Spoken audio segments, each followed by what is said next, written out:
함께 주일 우리 오전 예배 시작하도록 하겠습니다. 대림절 넷째 주일 우리 예배를 임내 찬송하심으로 다 같이 시작하도록 하겠습니다. 사랑의 나눔 있는 곳에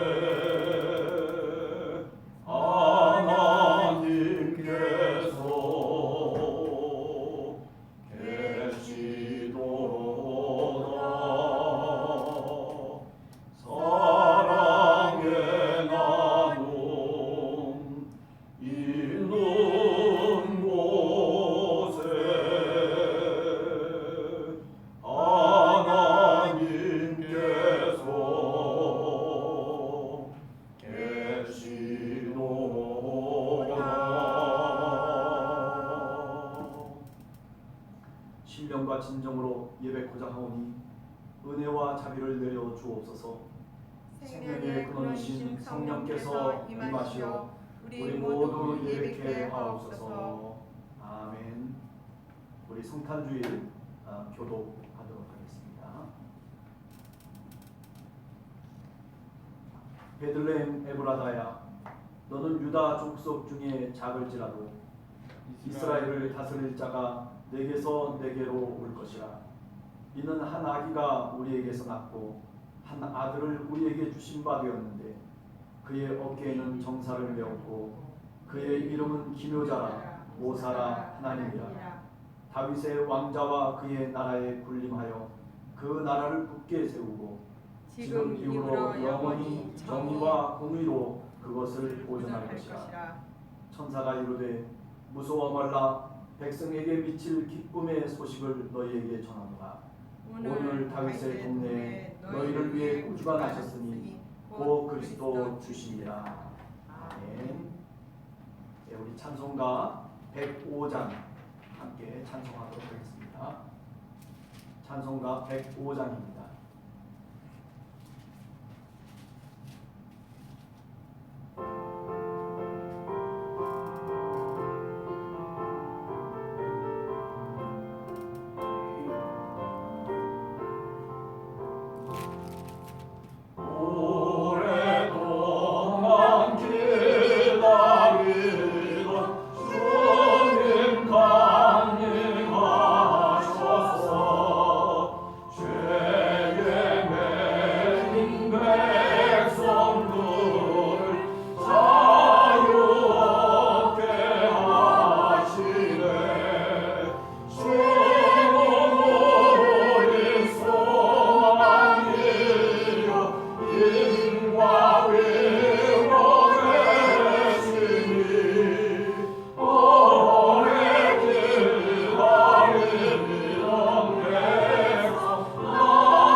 사도신경 고백하도록 하겠습니다.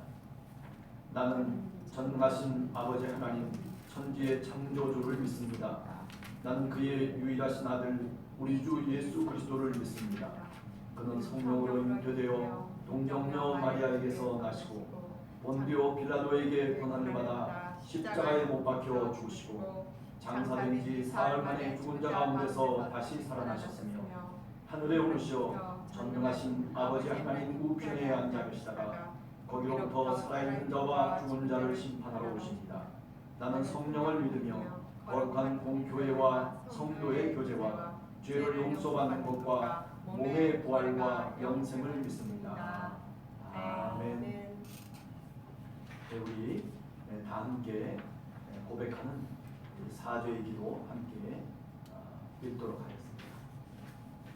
유대 베들레헴 한밤중에 이 땅에 오신 그리스도 예수님을 오늘도 바라봅니다. 건축자의 버린 돌처럼 베들레헴 마국간에서 탄생하신 구원자 예수님을 찾습니다. 코로나의 긴 터널 속에서도 동방박사처럼 밤하늘 밝은 빛을 보며 소망을 구합니다. 오소서 임마누엘 평화의 빛이시여 어두운 우리 가슴에 소망의 빛을 내려 주옵소서. 아멘. 네, 우리 소망과 평화의 인사를 하도록 하겠습니다. 한 주간도 세상의 풍파 속에서 하나님의 사랑과 평화로 기뻐하게 하옵소서. 주님의 이름으로 모인 우리 함께하는 공동체에 주님의 소망을 내려 주옵소서. 아멘. 우리 찬송가 111장 찬송하도록 하겠습니다. 찬송가 111장입니다.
하나님 아버지 감사합니다. 이제 성탄주의를 맞이하여서 하나님 저희들 이렇게 코로나 기간에도 불구하고 동영상으로 실시간으로 또 이렇게 몇 명의 성도들이 같이 모여서 하나님께 예배할 수 있는 시간을 주신 것 하나님 참으로 감사합니다. 하나님 이 땅을 살아가면서 우리가 예상치 못한 많은 어려운 환경과 조건 속에서도 주님 우리에게 희망을 주시고 우리에게 믿음을 주시고 또 우리에게 그렇게 살아갈 수 있는 능력을 주신 것 참으로 감사합니다. 하나님, 우리 함께하는 교회 성도들 가정 한 사람 한 사람 하나님께서 이런 코로나의 기간 동안에도 지켜주시고 하나님 보호해 주시고 인도해 주시기를 간절히 소원합니다. 하나님 아버지, 우리는 너무나도 죄악 가운데 살아갑니다. 어두운 세상 가운데 이 땅에 빛으로 오신 생명의 빛으로 이 땅에 우리에게 오신 예수 그리스도를 생각하며 하나님, 우리가 살아가는 세상이 좀 더 아름다운 세상이 되기를 원합니다. 좀 더 평안하고 안심할 수 있는 그런 세상으로 하나님 살아가기를 원합니다. 하나님, 저희들 예수 그리스도를 믿는 믿음의 백성들 한 사람 한 사람이 저 하늘에 빛나는 별빛처럼 하나님 저희들도 소망을 나타내며 세상의 빛으로 살아가는 우리 모든 성도들이 될 수 있도록 하나님께서 도와주시옵소서. 어려운 시대를 저희들이 살아가지만 하나님 그 어려움 속에서도 하나님 저희들 희망을 품고 늘 주님의 은혜 가운데 살아갈 수 있도록 도와주시옵소서. 코로나로 인해서 하나님 힘들어하고 안타까워하는 많은 심령들이 있습니다. 하나님 전 세계의 수많은 사람들이 그것으로 인하여서 하나님 목숨을 잃어가고 있습니다. 하나님 코로나 백신과 치료제가 빨리 나와서 또 보급되어져서 하나님 정말 하나님 이전의 모습대로 저희들이 신앙의 삶을 살며 하나님의 은혜를 찬송하며 하나님 그렇게 예배하며 살아갈 수 있는 우리 모든 성도들 될 수 있도록 하나님 축복해 주시옵소서. 예수님의 이름으로 간절히 기도하옵나이다. 아멘. 예, 우리 같이 응답송 부르도록 하겠습니다. 할렐루야 할렐루야 할렐루야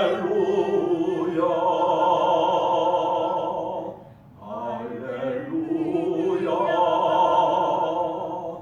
할렐루야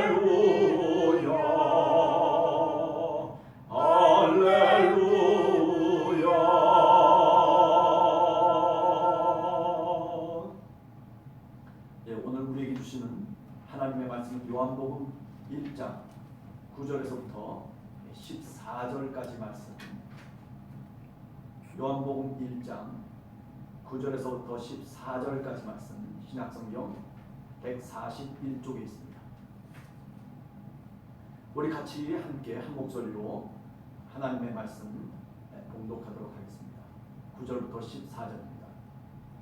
참 곧 세상에 와서 각 사람에게 비추는 빛이 있었나니 그가 세상에 계셨으며 세상은 그로 말미암아 지은 바 되었으되 세상이 그를 알지 못하였고 자기 땅에 오매 자기 백성이 영접하지 아니하였으나 영접하는 자 곧 그 이름을 믿는 자들에게는 하나님의 자녀가 되는 권세를 주셨으니 이는 혈통으로나 육정으로나 사람의 뜻으로 나지 아니하고 오직 하나님께로부터 난 자들이니라.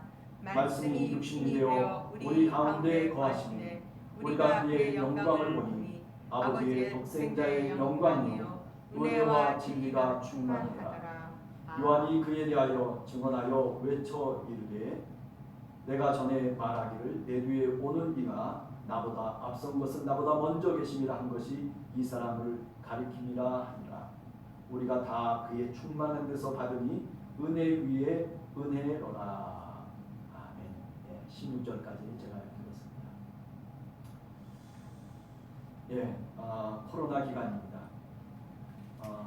이 코로나 기간에 또 우리가 성탄주의를 맞이하고 또 어쩌면 성탄절까지 이렇게 동영상으로 우리가 같이 예배를 해야 되는 그런 어떤 모습들이 어쩌면 우리 마음속에 참 서글픈 생각도 듭니다.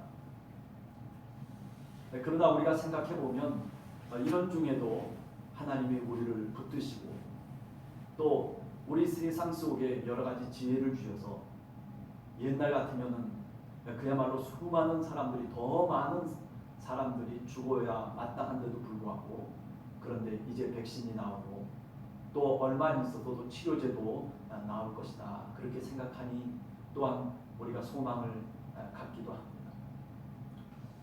제가 성탄절을 묵상하면서 그런 생각을 해봤습니다. 우리가 마태복음에 보면 예수님을 알리는 큰 별이 환하게 저 서쪽 하늘에 비치고 있었다라고 하는 그런 그 보도를 마태복음이 우리들에게 하고 있습니다. 그래서 그 별을 보고 저 동방에 있던 박사들이 말하자면 예수님이 탄생하신 그 베들레헴까지 찾아오게 된다는 이야기죠. 자, 밤하늘의 별. 그러면서 제 마음속에 이런 생각이 들었습니다.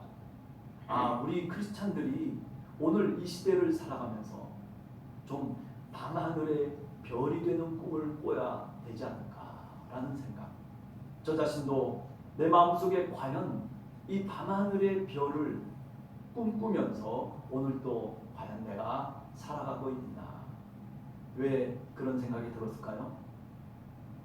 그것은 너무나도 아주 간단한 이유입니다. 그래요. 밤하늘에 별이 떠 있는 그 별 때문에 사실은 동방 박사가 주님을 찾아올 수 있었다는 거죠.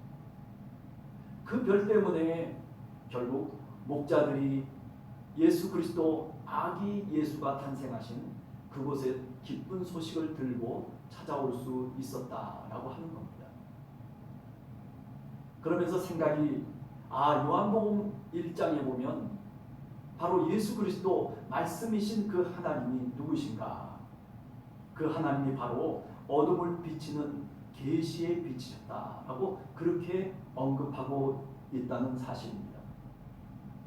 예수님의 이름이, 예수님이 하나님이신데도 불구하고 그 이름을 요한복음은 로고스, 다시 말하면 말씀이라고 그렇게 이름을 붙이고 있습니다.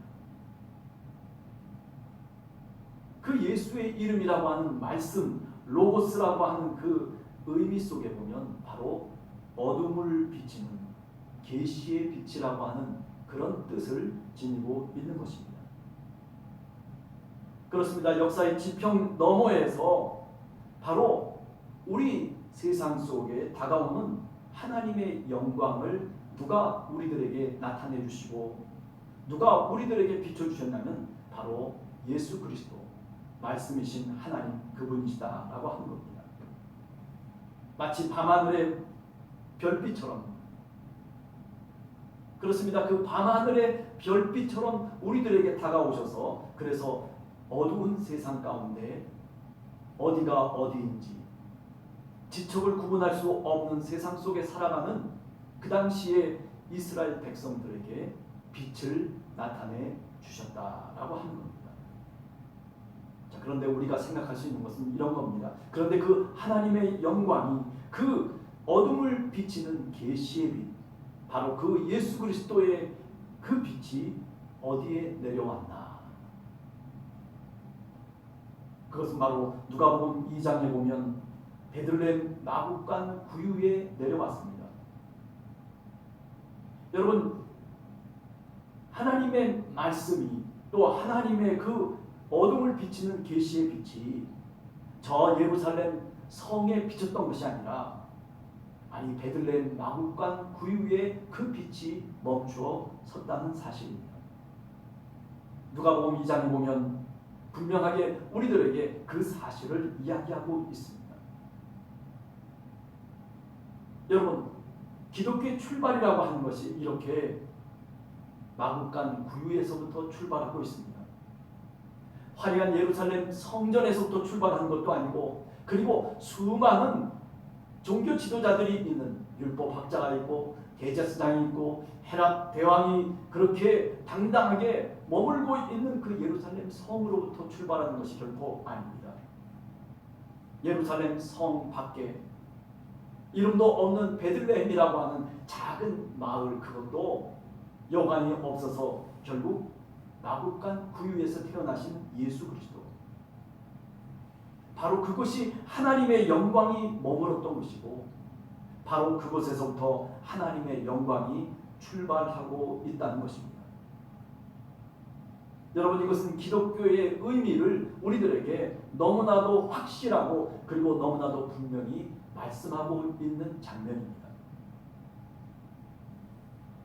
캄캄한 들녘 속에서 양을 치던 목동들이 그 하나님의 영광을 경험합니다.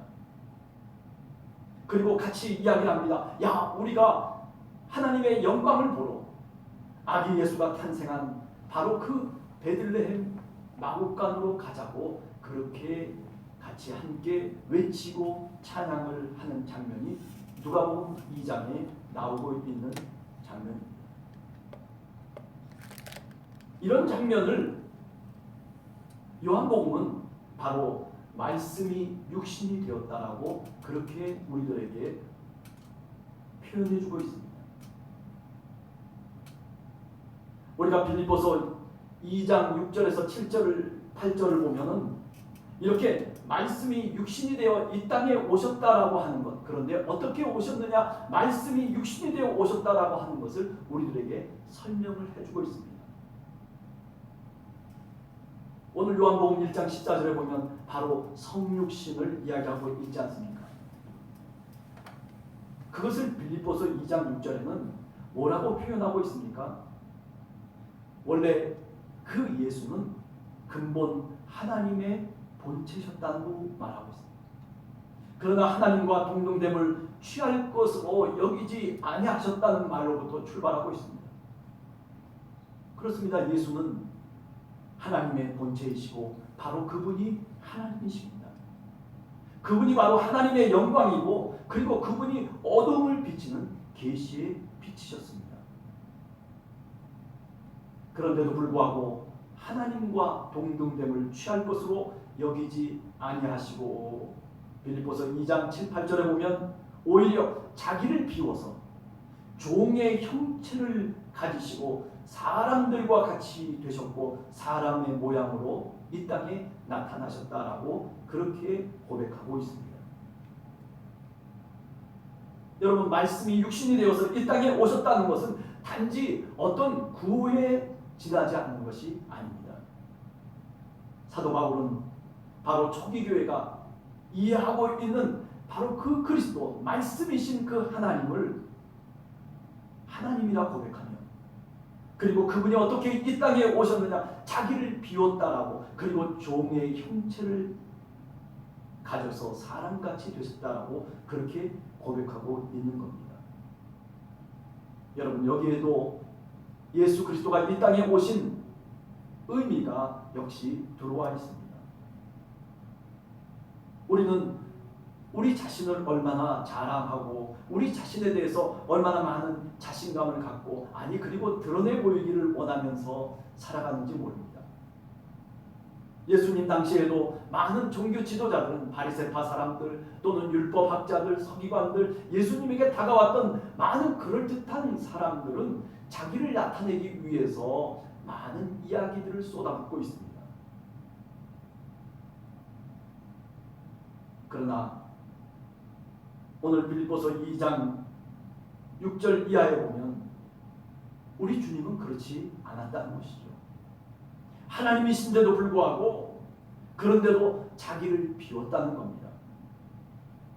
이것을 전문적인 용어로, 신학적 용어로 얘기하면 케노시스라고 얘기합니다. 자기 비움.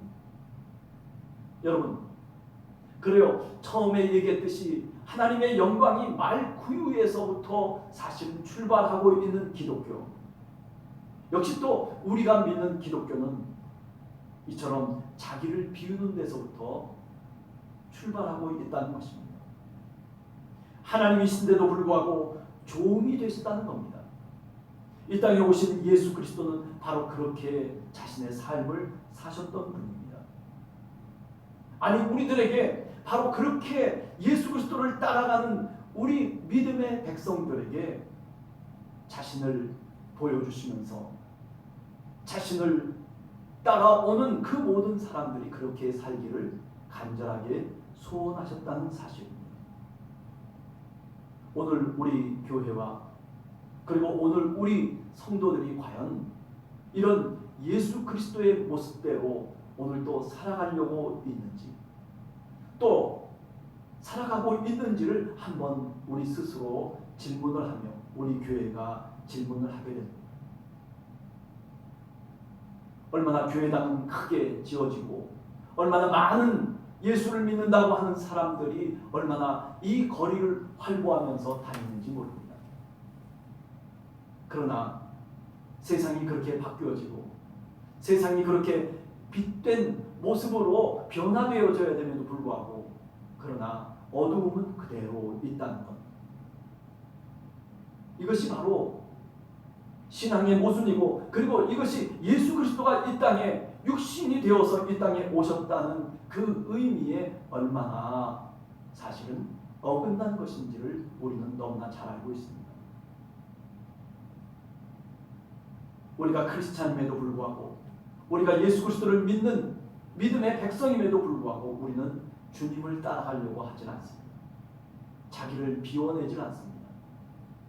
그저 어떻게 쓰든지 채워놓고 어떻게 쓰든지 만족을 이루려고 하는 육신을 따라 살아가는 그런 어떤 모습들로 우리의 교회와 그리고 우리의 성도들이 그런 모습으로 오늘도 살아가고 있다는 것입니다. 여러분, 그렇습니다. 이 땅에 요한복음 1장 4절 5절에 보면 말씀이신 바로 그분께서 생명의 빛으로 이 땅에 오셨다라고 얘기합니다. 아니, 어떻게 육신이 되어서 이 땅에 오셨습니까? 그래요, 생명의 빛이 되셔서 이 땅에 오셨다는 것입니다. 더 나아가서 1장 14절을 우리가 자세히 읽어보면 바로 그 빛이, 그 생명이신 그분이 우리 가운데 거하신다고 말하고 있습니다. 여러분, 우리 예수 그리스도를 믿는 우리 한 사람 한 사람, 우리의 교회는 바로 말씀이신 육신을 갖고 예수 그리스도가 이 땅에 오셨던 그 모습대로 우리가 그렇게 살아가야 되고, 그리고 우리는 그런 모습이 되어야 된다라고 하는 겁니다. 예수의 이름을 가진 하나님의 백성들, 정말 주님의 모습처럼 자기를 비워내고 그리고 종의 모습으로 살아가는 사람들이 되어야 됨에도 불구하고 그러나 우리는 그렇지 못하다는 것, 어찌 보면 오늘도 주님은 안타까운 마음으로 오늘 우리가 살아가는 삶의 자리 속에 다시 아기 예수로 어쩌면 오시기를 간구하고 있는지도 모르겠다는 생각을 해보게 됩니다. 그렇습니다. 우리는 빛의 증인들입니다. 요한복음 1장 12절에 보면 예수 그리스도의 이름을 믿고 영접하는 자들이 곧 하나님의 자녀라고 얘기하고 있습니다. 아, 내가 예수 그리스도를 믿습니다라고 하는 것이 끝나는 것이 아니라 내 마음속에, 내 삶 속에 바로 주님의 말씀이 육신이 되는 삶, 어찌 보면 인격적인 변화를 우리들에게 성경은 말하고 있는 것입니다. 아니, 교회라고 하는 것이 그저 건물만이 아니라 유기적인 인격체를 갖고 있는 그런 교회를 우리들에게 말씀하고 있는 것이다 라고 하는 사실입니다. 따라서 말씀이 육신이 되어서 빛으로 이 땅에 오셨다라고 하는 것은 우리들에게 그저 아, 그렇구나라고 하는 그런 공감을 얻는 언어가 아니라 우리 자신이 빛이 되어야 되고, 우리 자신이 하나님의 모양이 되어야 되고, 우리 자신이 종의 형체가 되어야 되는 것을 우리들에게 말하고 있는 것입니다. 오늘 우리 함께하는 교회, 그리고 우리 예수 그리스도를 믿는 믿음의 백성들이 이렇게 말씀이 육신이 되었던 예수 그리스도처럼 오늘 우리들로 우리 자신을 비워내고 그리고 종의 형체로, 종의 모양으로 우리를 겸손하게 낮추며 살아갈 수 있는 그런 믿음의 백성들, 우리 함께하는 교회 성도들이 되기를 간절히 주님의 이름으로 축원합니다. 그렇습니다. 오늘 나눠드린 자료를 보면 이 역사 안에 그렇다면 빛으로 이 땅에 와서 그래서 그 빛을 증거하는 사람들은 어떤 사람이었는가라고 하는 것을 한번 생각해 보려고 합니다. 누가 역사 속에서 바로 그 생명에 비친 예수 그리스도의 증거자로 살았을까? 그죠? 우리가 마태복음을 보면 동방박사의 이야기가 나옵니다. 그들은 밤하늘의 별을 보면서 그 이방 세계 속에서 그 별을 찾아서 베들레헴 마구간에서 탄생하신 예수 그리스도를 쫓아옵니다. 주님을 만나고 경배합니다. 그리고 다시 자신의 고향으로 돌아갔다라고 그렇게 마태복음은 말하고 있습니다. 어쩌면 이들이 역사 안에서 바로 가장 먼저 그 빛을 보고 그리고 증거자로서 살았던 사람들로 생각되어집니다. 아니 누가복음 2장에 보면 들녘에 목자들이 나옵니다. 예루살렘 성문 밖에 어두운 그 성문 밖에 나가서 누구도 그곳에 드나들지 않았던 그 들녘 속에서 양들을 키우고 있었던 목자들, 비천한 사람들입니다. 이름이 없는 사람들입니다. 저 성문 위에 저 성문 안에 율법학자나 그리고 대제사장과 같은 제사장의 무리들이 아닙니다. 그저 비천한 목동들이 주님의 소식, 복음의 소식, 기쁜 소식을 듣고서 그리고 한 발에 달려옵니다. 주님을 만나기 위해서 그 베들레헴으로 찾아왔던 들녘의 목자들, 그들이 바로 누구냐면 역사 안에서 처음으로 생명의 빛을 만난 사람들입니다. 우리가 지난 시간에도 얘기했지만 시므온과 안나 같은 사람들, 그래요. 다 어떤 사람들처럼 신앙생활을 하면서 살아가는 사람이었어요. 그러나 그들에게는 종말의 소망이 있었습니다. 역사 속에서 참 빛을 찾을 것이라고 하는 그런 소망을 잃지 않고 살아갔던 사람들, 그래서 결국 예루살렘 성전에 할례를 받으러 성전에 나왔던 아기 예수를 가슴에 품고 그리고 하나님을 찬양합니다. 시므온이 하나님을 찬양하고 안나가 하나님을 찬양합니다. 나에게 이런 기쁨과 이런 빛의 증거자로서의 삶을 살 수 있도록 하나님이 허락해 주신 그 은혜에 감격하면서 하나님께 고백하며 그 성전에 나와 있는 모든 사람들에게 아기 예수를 증거하는 시므온과 안나, 그뿐만이 아닌 것입니다. 역사 안에서 바로 이 생명의 빛을 증거하던 사람들, 어쩌면 예수님과 가장 가까운 바로 예수님의 어머니 성모 마리아일 것입니다. 자신의 몸을 통해서 성령으로 잉태해서 그래서 예수 그리스도를 낳았습니다.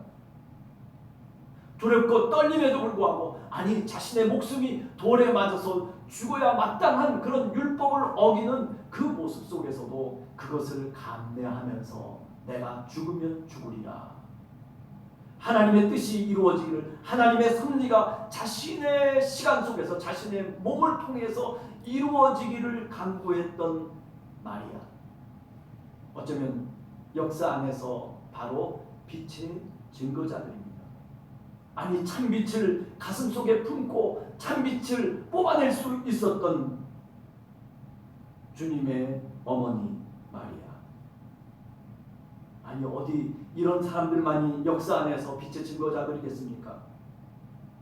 빈 무덤에 주님이 죽으시고 난 다음에 베드로와 제자들이 찾아갑니다. 그리고 여자들이 찾아갑니다.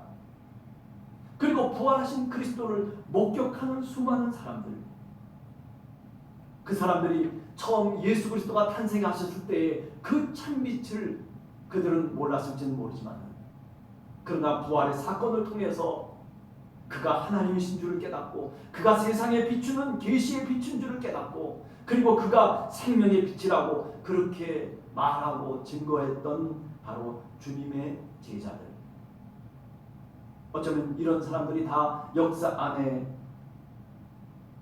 참빛이신 예수 그리스도를 증거하는 사람들이 아니었겠는가 생각해 봅니다. 여러분 요한복음 12장 36절에 보면 그러므로 빛을 믿으라 그리하면 빛의 아들이 될 것이다 라고 얘기합니다. 여기 빛을 믿으라라고 하는 이 요한복음 12장의 말씀은 바로 예수 그리스도를 믿으라는 얘기입니다. 예수님은 우리의 빛이십니다. 아니 예수님은 이 역사 속에 참 빛으로 생명의 빛으로 이 땅에 오셨습니다. 그렇기 때문에 오늘 요한복음 12장 36절의 말씀처럼 우리가 다 빛의 자녀들이 되어야 됩니다. 우리가 어둠의 그 속에서 살아가는 그런 모습을 탈피하고 이제는 새롭게 우리 자신이 거듭나야 할 것을 성경은 우리들에게 말씀하고 있는 것입니다. 사도 바울은 에베소서 5장 8절에 바로 그 거듭남에 대해서 어둠의 옷을 벗어버리고 빛의 옷을 입을 것에 대해서 우리들에게 분명하게 말하고 있습니다.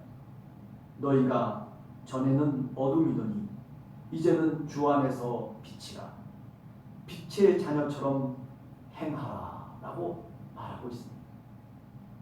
그렇습니다. 여러분과 제가 우리 모두가 사실은 그 옛날에는 어둠 속에 있었던 사람들이었습니다. 아니 어둠의 자녀들이었습니다. 아니 가인의 후예들이었습니다. 그러나 이제는 주 안에 빛이라고 얘기합니다. 우리가 빛인 것입니다. 우리 교회가 빛이 되는 것입니다. 그러므로 빛의 자녀로서 행하라고 사도 바울은 에베소 교회를 향해서 말씀하고 있는 겁니다.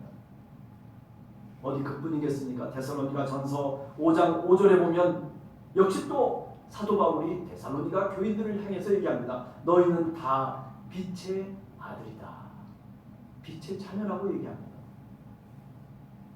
여러분 오늘 동방 박사들이 들녘의 목자들이 그리고 예루살렘 성전 안에 시몬과 안나가 그리고 마리아가 그리고 주님의 부활을 목격했던 수많은 여자들과 목격자들 아니 심지어는 사도 바울까지도 어쩌면 다 빛의 자녀들이었습니다. 아니 빛을 증거하고 빛을 만났던 바로 신앙인들이었습니다. 따라서 오늘 우리들도 이런 증거자들로 빛의 증언자들로 오늘 우리가 이 역사 안에서 우리가 살아가는 어두운 세상 가운데서 우리가 그 빛을 발해야 마땅할 것입니다. 마지막으로 밤하늘의 별이 되는 꿈입니다. 마태복음 우리가 2장에 나타났듯이 동방 박사들이 예수님을 찾아옵니다. 그들은 단지 밤하늘의 별만을 의지하면서 아기 예수를 찾아옵니다. 그 거리가 얼마나 될지 그리고 그 지리가 어디인지 그들은 생각지 아니하고 그저 밤하늘의 별을 보며 그것이 바로 구주가 탄생하신 분명한 하나님의 상징이고 표시이고 섭리다고 생각하면서 그러면서 찾아 나섰던 것입니다. 마치 아브라함이 자신의 고향을 떠나서 갈대아 우르를 떠나서 하나님이 가르쳐 주시는 그 손가락을 보면서 약속의 땅에 이르는 것과 같았다라고 하는 말씀입니다. 밤하늘의 별만을 보면서 찾아왔던 동방 박사. 그들이 구원자가 누구인지를 알 것이며 또 메시아가 어떤지 임마누엘이 누구인지 누가 어떻게 알았겠습니까? 그러나 그 밝은 빛을 보면서 희망을 찾고 그 어두움 속에서 그 밝은 빛이 생명을 가져다 줄 것이라고 하는 그런 믿음을 갖고 사실은 낙타를 타고 쫓아 나섰던 것입니다. 저는 오늘 이 밤하늘의 별, 그때 떠있던 그 별이 바로 우리 자신이 되어야 된다고 생각합니다. 아기 예수가 탄생하시고 구원자가 저 베들레헴의 말 구유에 지금 나셨음에도 불구하고 그러나 별빛이 되어서 그것을 안내하는 통로가 된다는 것이죠. 그렇습니다. 세상의 구원자가 여기 있다라고 하는 것을 가르쳐줄 수 있는 밤하늘의 별. 대단히 아름다운 모습은 아닐런지 모르지만은 그러나 세상의 구원자가 여기 있다라고 그렇게 저 동방을 향해서 빛을 발할 수 있는 그런 참 증거자, 아니 구원의 통로, 그것이 바로 오늘 우리가 되어야 된다라고 하는 것이죠. 그 통로가 바로 우리 교회가 되어야 된다라고 하는 것을 오늘 우리가 같이 함께 고백하려고 하는 것입니다. 그렇습니다. 동방 박사들이 그 베들레헴 그 별을 보고서 그 별이 멈추어 서 있는 그 자리에서 아기 예수를 찾아와서 경배를 했습니다. 이가 바로 구원자이시고 이가 메시아시고 이가 임마누엘이고 이분이 바로 하나님이라고 그렇게 경배하며 예배했던 것입니다. 이방의 동방 박사들, 그들은 예루살렘이라고 하는 울타리를 넘어서서 그 경계선을 넘어서서 이제 온 세상 속에 비추는 바로 그 구원의 빛, 생명의 빛을 경배하며 찬양했던 것입니다. 오늘 우리 함께하는 교회 성도들 한 사람 한 사람 이런 밤하늘에 비치는 별들이 되어지기를 간절히 주님의 이름으로 축원합니다. 너희는 세상의 빛이다. 그렇게 주님이 말씀해 주셨습니다. 세상의 빛이라고 하는 것, 그래서 우리가 뭐 빛을 비친다라고 하는 것, 그런 어떤 의미보다도 우리가 동방 박사의 이야기를 통해서 보면 우리가 바로 그 밤하늘의 빛이 되어야 된다는 겁니다. 컴컴한 밤하늘입니다. 어쩌면 낮에는 찾을 수 없는 그런 별입니다. 그럼에도 불구하고 어두운 세상 가운데서 하나님의 영광을 비추고 그리고 어두운 세상이 그 하나님의 영광을 보도록 하는 그런 통로가 바로 그 별입니다. 마태복음 5장에 보면 너희는 세상의 빛이다. 따라서 너희가 착한 행실을 통해서 하나님의 영광을 나타내라고 그렇게 주님께서 제자들에게 부탁하고 명령하고 있습니다. 오늘 우리의 교회가, 오늘 우리 성도들이 바로 그런 세상의 별빛이 되어야 됩니다. 아니 세상의 빛이 되어야 됩니다. 별이 되어야 됩니다. 무엇을 통해서입니까? 착한 행실을 통해서. 산상수훈에서 우리를 가르치시는 그 주님의 말씀을 가슴속에 품고 우리가 바로 말씀이 육신이 되어서 그래서 우리의 인격이 바뀌어지고 우리가 거듭난 사람으로 우리가 태어나며 그래서 주님의 말씀으로 살아가는 그런 주님의 백성. 그 백성이 바로 세상의 별이 될 수 있다는 것입니다. 여러분, 별이라고 하는 것은 밤을 맞이해야만 비로소 별이 보입니다. 밝은 대낮에서는 자신을 나타낼 수 없는 별입니다. 오늘 우리가 살아가는 세상 속에서 하나님의 백성들이 과연 이렇게 별처럼 살아가고 있냐라고 하는 질문을 또 해보게 되는 겁니다. 어떻습니까? 대낮에 자신을 숨기는 별이 되려고 하는 것이 아니라 오히려 자기를 나타내고 자기를 자랑하고 자기를 더 큰 사람으로 그렇게 보이려고 하는 그런 모습이 오늘 우리들 세상의 모습이 아닐까, 오늘 우리의 교회의 모습이 아닐까 생각을 해봅니다. 그렇습니다. 성 프란체스가 우리에게 기도한 기도의 내용을 잘 알지 않습니까? 주여 나를 평화의 도구로 써주소서. 미움과 다툼이 있는 곳에, 원망과 불평이 있는 곳에, 분열과 그리고 미움이 있는 곳에, 거짓과 불신이 있는 그곳에 주여 나를 평화의 도구로 써달라는 그 프란시스코의 기도는 바로 내가 저 밤하늘에 떠있는 별이 되겠다라고 하는 그런 고백이 아니겠습니까? 그렇습니다. 오늘 이 성탄절을 저희들이 생각하면서 여러분과 우리의 교회가 밤하늘에 떠있는 별처럼 우리가 그런 별이 되는 꿈을 우리 성도들과 제가 한 번 더 오늘도 다시 해보는 그런 성탄 주일이 되기를 간절히 주님의 이름으로 축원합니다. 같이 기도하겠습니다.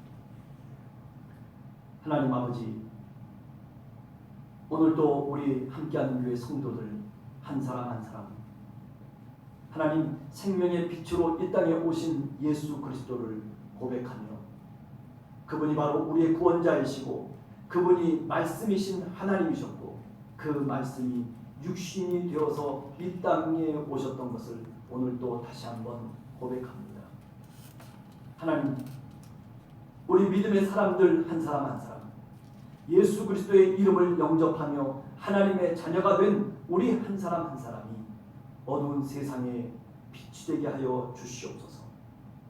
아니 동방박사가 아니 구원자가 누구인지도 그리고 저 팔레스틴 이스라엘 베들레헴이 어디인지도 알지 못하며 단지 그 별 하나를 바라보며 발걸음을 나섰던 동방박사, 하나님 저희들도 그 별처럼 이 세상을 비추는 빛이 되고 별이 되어서 예수를 믿지 않는 사람들, 하나님을 알지 못하고 어둠 가운데 살아가고 있는 사람들에게 아기 예수를 비추고 아기 예수를 가르쳐주는 그런 믿음의 통로, 하나님 그런 신앙인들 되어줄 수 있도록 우리를 인도해 주시고 우리의 교회를 하나님 축복해 주시옵소서. 어두운 세상 가운데 많은 사람들이 길을 잃고 살아가고 있지만 그러나 주님, 우리가 세상에 빛이 되기를 원하오니 우리의 교회를 축복해 주시고 우리 함께하는 교회 성도들을 하나님께서 축복해 주시옵소서.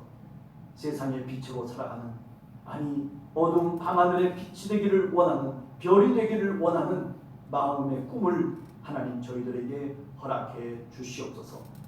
예수님의 이름으로 간절히 기도하옵나이다. 예, 교회 소식 알려드리도록 하겠습니다. 정부 시책에 따라서 우리가 이제 이렇게 정말 옛날에는 50명 해도 와 그렇게 확진자가 나오면 겁을 내고 그랬는데 지금은 1000명이 돼도 겁을 안 내요. 그죠? 집단 감염이 계속 되어지고, 여하튼 우리 교회가 좀 온라인 예배로 비대면으로 얼마간 드려야 되겠다라는 생각을 해봅니다. 그래서 이번 주부터 비대면으로 실시간 동영상 예배를 우리가 드리고 있습니다. 성탄절에는 12월 25일에는 줌을 통해서 11시부터 예배를 드릴 예정입니다. 나중에 그 줌을 어떻게 사용해서 예배를 드릴까, 그거는 한번 밴드에다가 광고를 올리도록 그렇게 하겠습니다. 사실 어떻게 보면 간단한 얘기입니다. 카카오톡에서 줌만 설치되어 있으면 자기 핸드폰에 줌만 설치되어 있다든지 아니면 컴퓨터에 설치되어 있으면 쉽게 사실은 예배를 드릴 수가 있습니다. 서로 얼굴을 맞이할 수도 있습니다. 예, 수요 예배는 역시 지금까지 해오던 대로 밴드를 통해서 저희들이 실시간으로 사도행전 강의를 하고 있습니다. 어린이 학생 예배 토요일 오후 9시 줌으로 이미 드리고 있습니다. 성탄절 헌금을 우리 노회, 부천노회가 특별히 코로나로 인해서 많은 교회들이 지금 문을 닫고 있어요. 특별히 개척교회 하시는 분들, 뭐 세돈도 나가야죠, 운영비도 있어야죠, 여러 가지 어려운 그런 어떤 난관에 봉착되어 있습니다. 그래서 조금 그래도 우리도 힘들지만은 그러나 같이 그 고통을 함께 나누자라고 하는 그런 의미에서 저희들이 이번 성탄절 헌금을 하려고 그렇게 생각을 하고 있습니다. 많은 어려움을 겪고 있는 미자립 교회들 또 목회자들과 함께 하고자 하는 그런 마음에 우리 성도님들도 십시일반으로 동참을 해주시면 고맙겠습니다.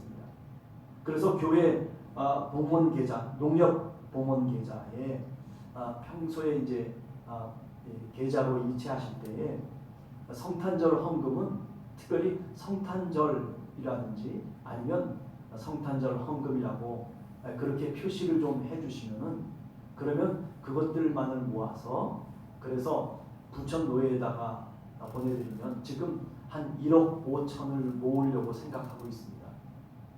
그래서 참된교회나 참된교회에서 한 6천만 원 정도를 지금 이미 기금으로 마련을 해서 말하자면 사용하려고 하고, 또 복된교회도 뭐 몇천만 원 정도를 지금 얘기를 그렇게 다 하고 있습니다. 우리 목회자들과 그리고 많은 사람들이 정말 힘들어하는 그런 교회를 돕고자 하는 마음을 여러분들이 아시고 꼭 이 성탄절 헌금을 특별히 계좌로 이체하실 때 꼭 기재를 좀 해주셔서, 그래서 저희들이 그것을 모아서 노회로 보내도록 그렇게 하겠습니다. 어제 우리 연보라 집사님이 결혼을 했습니다. 이게 2.5단계에서 3단계 되면 어떡할까? 우리 정덕순 권사님 따님도 최미정 양도 이 2.5단계에서 그래도 잘 넘어가지 않았나 생각을 해요. 물론 3단계 된다는 게 참 어려운 얘기지만, 그러나 여러분과 우리 교회가 그래요, 방역 수칙을 잘 지켜서 그래서 좀 더 빨리 이 코로나 기간이 끝날 수 있게 되기를 간절히 원합니다. 자, 우리 다 같이 찬송가 108장 찬송하고 마치도록 하겠습니다. 찬송가 108장입니다.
지금은 우리 주 예수 그리스도의 은혜와 하나님 아버지의 크신 사랑과 성령의 교통하심이 이제 생명의 빛으로 역사의 지평을 넘어서서 이 땅에 하나님의 영광으로 오신 예수 그리스도를 믿음으로 고백하며 그리고 그분을 믿는 하나님의 백성으로 오늘도 저 밤하늘을 비추는 별처럼 그런 소망과 꿈을 갖고 세상 속에 나아가서 살아가기를 간절히 소원하는 사랑하는 성도들 머리머리 위에와 그리고 그 가정과 자녀들과 일터와 우리의 생업 위에 그리고 오늘 하나님의 교회 위에 이제부터 영원까지 함께 하시기를 간절히 축원하옵나이다.